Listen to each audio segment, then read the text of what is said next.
Hello and very welcome to the class. मैं गौरव त्रिपाठी और हम एक बार फिर यूजीसी नेट जीआरएफ की इस प्रोग्राम में एक और वीडियो आपको प्रोवाइड कर रहे हैं। यूजीसी नेट जीआरएफ की प्रिपरेशन सीरीज में आज हम डिस्कस करेंगे कि यूजीसी नेट जीआरएफ प्रिपरेशन किस लेवल पे और कब शुरू किया जाए, यानी प्रिपरेशन का सही समय क्या है। क्योंकि ऐसा ना हो कि हम बहुत अर्ली प्रिपरेशन करने लगे, या ऐसा ना हो कि प्रिपरेशन का टाइम बहुत बाद में शुरू किया, जब पढ़ा हुआ भूल गया या जब पढ़ा ही नहीं है। इन सब पे हम डिस्कस करेंगे कि यूजीसी नेट जीआरएफ प्रिपरेशन या उसके एग्जामिनेशन की प्रिपरेशन का जो बेस्ट टाइम है या एप्रोप्रिएट टाइम है वो क्या हो और क्यों हो। ऐसा नहीं कि हम ये बात कहें कि आप इस समय प्रिपरेशन कीजिए तो वो बेस्ट होगा, नहीं, सभी के अपने अपने रीजंस हैं, वो हम चर्चा करेंगे इस वीडियो में। Start the video. टॉपिक है आज का यूजीसी नेट जीआरएफ एग्जामिनेशन परीक्षा का यानी एग्जामिनेशन प्रिपरेशन का राइट टाइम क्या है, सही तैयारी का समय क्या है। चलिए बढ़ते हैं आगे। देखिए, पहले ये डिसाइड कर लें कि हमें पढ़ना क्या है। गोल हमारा है प्रिपरेशन। पहले क्या प्रिपरेशन है? पहले हमें पेपर 1 यानी आपका एग्जामिनेशन 2 पेपर में है, पेपर 1 एंड पेपर 2। पेपर 1 जिसमें 10 यूनिट्स हैं, ये बात हम आप पहले कर चुके हैं। 10 यूनिट्स में जीएस का सेक्शन जिसमें आईसीटी, पीपल डेवलपमेंट एनवायरमेंट और कॉम्प्रिहेंशन और कम्युनिकेशन का सेक्शन है। एक मैथमेटिकल और रीजनिंग का सेक्शन होता है, उसमें भी 3 यूनिट्स हैं और 3 यूनिट्स जो है वो हायर एजुकेशन से रिलेटेड है, जिसमें रिसर्च एप्टीट्यूड, टीचिंग एप्टीट्यूड और हायर एजुकेशन सिस्टम शामिल है। उसके अलावा पेपर 2 यानी आपका सब्जेक्ट, और ये जो है वो पेपर 1 10 यूनिट का। इस पेपर को प्रिपरेशन करने का जो टाइम है वो सब्जेक्ट के साथ यानी दोनों साथ ही प्रिपेयर करें।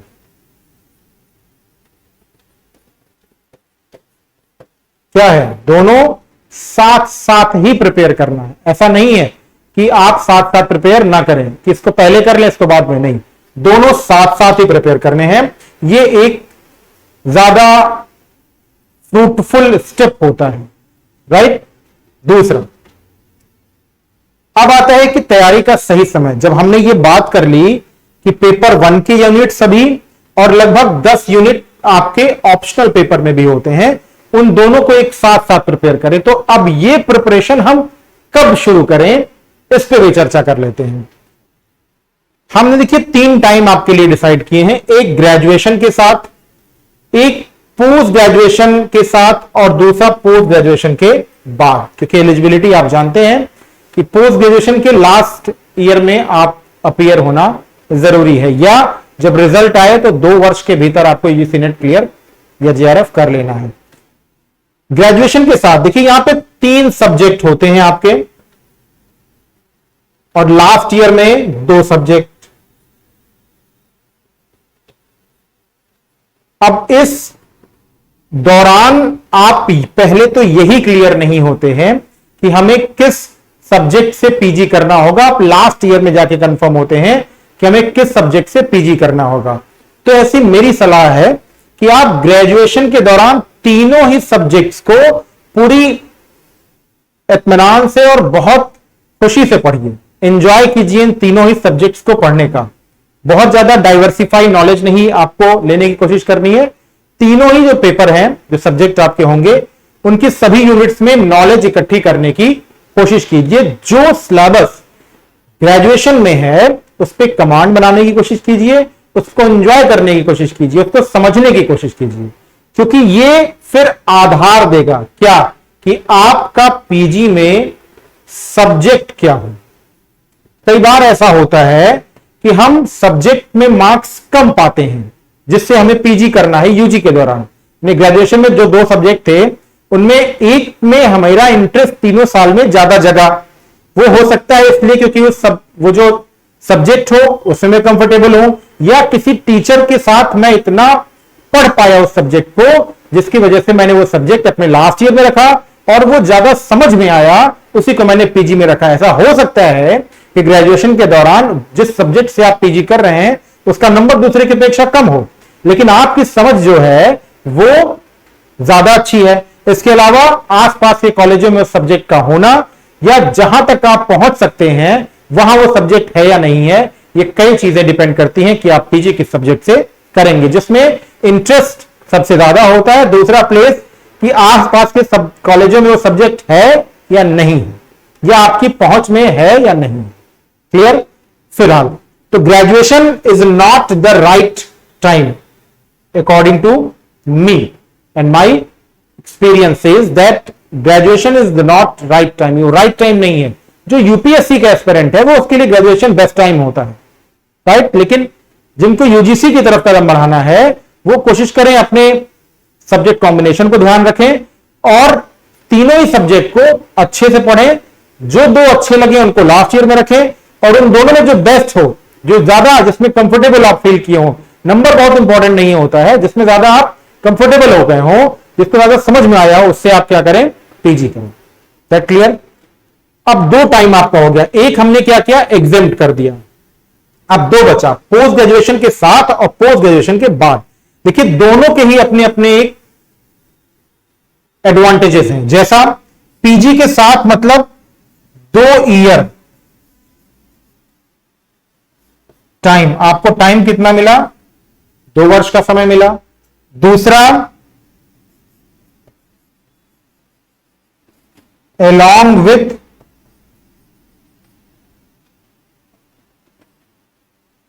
with expert teachers।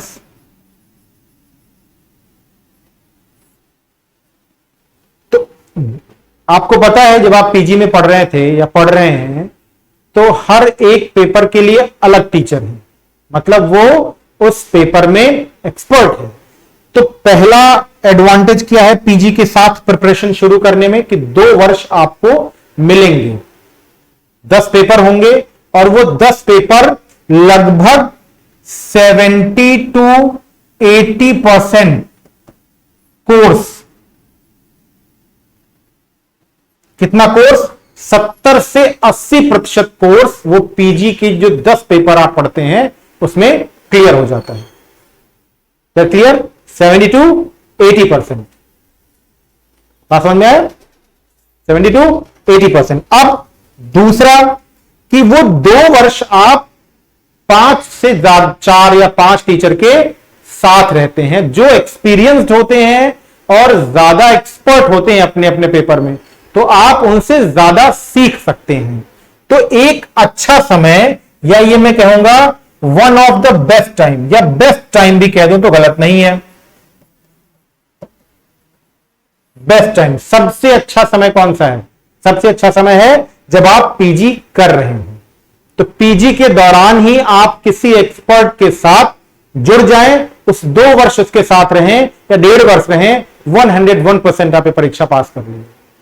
चाहे वो एक्सपर्ट टीचर्स आपके कॉलेज के हो या एक्सपर्ट टीचर किसी कोचिंग का हो सकता है या कोई आपका सीनियर हो सकता है।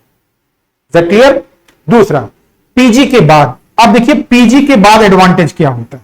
अगर आप किसी ऐसे इंस्टीट्यूट में हैं, ऐसे किसी कॉलेज में हैं, यूनिवर्सिटीज में हैं जहां क्लासेस रेगुलर चलती हैं, एक्सपर्ट टीचर्स ज्यादा हैं, जो ज्यादा सब्जेक्ट ओरिएंटेड नॉलेज रख रहे हैं, तो वो आपको पीजी के दौरान ज्यादा मदद कर सकते हैं। तो वहां आपको सब्जेक्ट ज्यादा क्लियर होगा। तो ऐसे एस्पिरेंट के लिए पीजी की टाइमिंग बेस्ट है।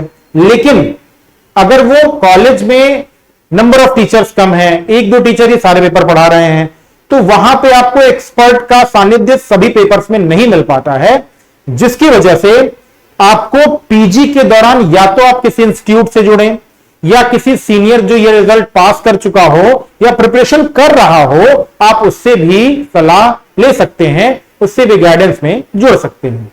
लेकिन जब आप पीजी कर चुके होते हैं और आपने पीजी पढ़ा होता है तो लगभग 70 to 80%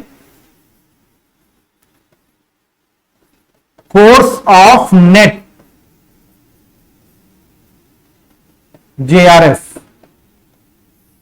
70 से 80% नेट JRF का कोर्स आप अपनी पीजी परीक्षा के दौरान एक बार पढ़ के आ चुके होते हैं, अगर आपने रेगुलर क्लासेस की होंगी या पूरा कोर्स एक बार पढ़ा होगा।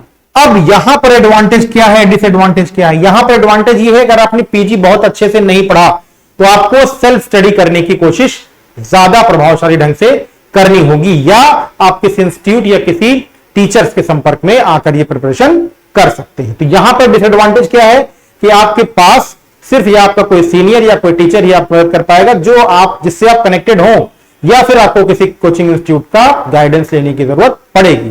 तो ये भी एक फ्रूटफुल टाइम है, बट इसको हम सेकंड स्टेप पे रखते हैं। बेस्ट टाइमिंग क्या है आपका? पीजी का टाइम। क्यों? क्योंकि अगर आप यहां पर प्रिपरेशन शुरू करते हैं तो 2 वर्ष का समय तो सभी को मिलेगा, फिर कोई ना कोई टीचर आपके कॉलेज यूनिवर्सिटी में पढ़ा रहा होगा जिसका आपको सानिध्य मिलेगा। अगर वो भी कम पड़ता है तो आप 2 वर्ष किसी इंस्टीट्यूट के माध्यम से जुड़ सकते हैं, ऑनलाइन या ऑफलाइन, या किसी सीनियर से जुड़ जाएंगे तो आपको एडवांटेज ज्यादा होगा, आप ज्यादा फ्रूटफुल रिजल्ट दे पाएंगे।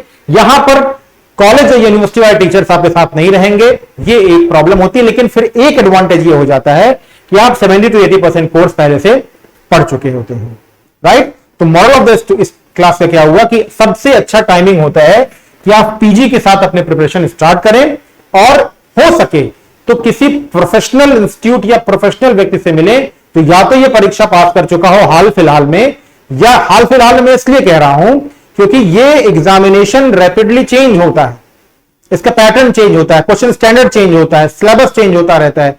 तो आप अगर हाल फिलहाल में कोई ऐसा एस्पिरेंट जिसने पास किया हो, आप उससे मदद लेंगे तो आपको बहुत अच्छा रिजल्ट मिलेगा। या फिर किसी प्रोफेशनल इंस्टीट्यूट से जहां पर लगातार रिजल्ट्स आ रहे हो, टीचर पढ़ा रहे हो, तो वहां पे भी आपको एडवांटेज मिल जाएगा। या फिर आपके कॉलेज या यूनिवर्सिटीज में कोई टीचर जो हाल फिलहाल में यूजीसी नेट JRF और कमीशन के थ्रू सिलेक्ट होकर आया हो, तो वो भी ज्यादा आपको फ्रूटफुल राय या गाइडेंस दे पाएगा। That clear? ये आज हमने सीखा कि कैसे यूजीसी नेट JRF की प्रिपरेशन का सही टाइम क्या है, कब इसकी प्रिपरेशन शुरू करें, और कैसे एडवांटेज हम ले सकते हैं। इस वीडियो में इतना ही, नेक्स्ट वीडियो में हम फिर मिलेंगे। Goodbye, good luck.